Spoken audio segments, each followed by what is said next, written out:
It's Christmas Eve, 1945. A family of 12 is asleep in their home in Fayetteville, West Virginia. A fire breaks out in the early hours of the morning. The parents escape. 4 of the children escape. But 5 children, ranging in age from 5 to 14, are never seen again. No remains, no bones, no evidence they ever burned in that house. And for the next 80 years, no one has ever been able to explain what happened to George, Martha, Louis, Jennie, and Betty Sodder. This is one of the most haunting, unsolved mysteries in American history. And the deeper you dig, the stranger it gets. George Sodder was an Italian immigrant who came to America with nothing and built a life in Fayetteville, West Virginia. He ran a successful trucking business, married a woman named Jennie, and together they had 10 children. By all accounts, the Sodders were a happy, tight-knit family. They were well known in their community, loved, respected. But George Sodder was also a man who wasn't afraid to speak his mind. In the months before the fire, he had been openly critical of Italian dictator Benito Mussolini, loudly, publicly, to anyone who would listen. One man in particular took issue with George's opinions. A stranger had come to the house earlier that year, selling insurance George didn't want. When George turned him down, the man left with a chilling warning. "Your house will go up in smoke, and your children will be destroyed." George didn't think much of it at the time. He would think about it for the rest of his life. On the night of December 24th, 1945, the Sodder family celebrated Christmas Eve together. The children were excited, asking their mother if they could stay up and play with their new toys. Jennie told them they could, as long as they put themselves to bed when they were tired. She went to sleep. George went to sleep. At around 1 o'clock in the morning, Jennie was woken by the telephone.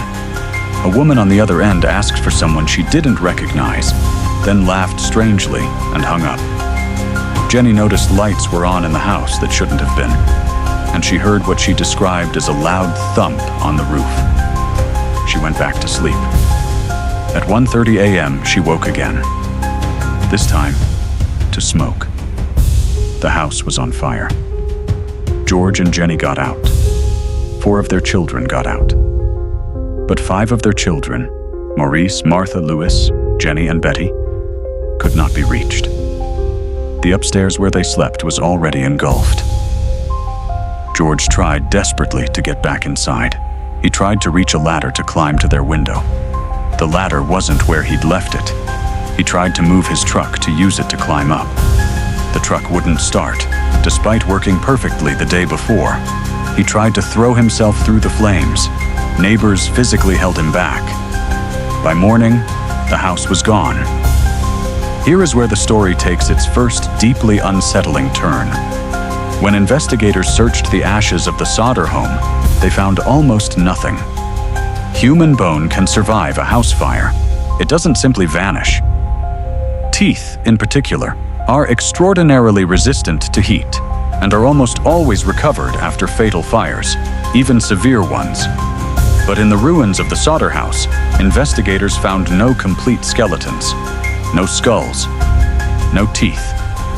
What they did find was a small collection of vertebrae, which a local pathologist identified as belonging to a body.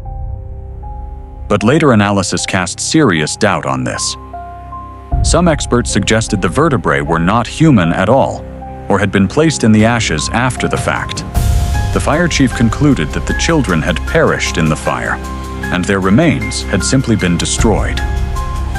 But he made this ruling after only a single day of searching. George and Jennie were not satisfied. When they excavated the basement themselves, they found something strange. The area showed no evidence of extreme heat. If the fire burned hot enough to completely incinerate 5 human bodies, how did objects in the basement survive? The more the Sodders investigated, the more strange details they uncovered. The night of the fire, their phone line had been cut. Not burned, cut. And the severed line was found some distance from the house, The fuse box showed no signs of having blown. Multiple witnesses came forward to say they had seen the children alive after the fire. A woman at a hotel in Charleston claimed to have seen several of the Sodder children in the company of two unfamiliar adults the morning after Christmas. She said the children seemed frightened. And then, in 1967, 22 years after the fire, Jennie Sodder received a letter in the mail. Inside was a photograph of a young man in his late 20s. On the back of the photograph, someone had written 4 words: Louis Sodder. I love, brother. The photograph showed a man who bore a striking resemblance to what Louis Sodder might have looked like as an adult. Jennie hired a private investigator to trace the letter.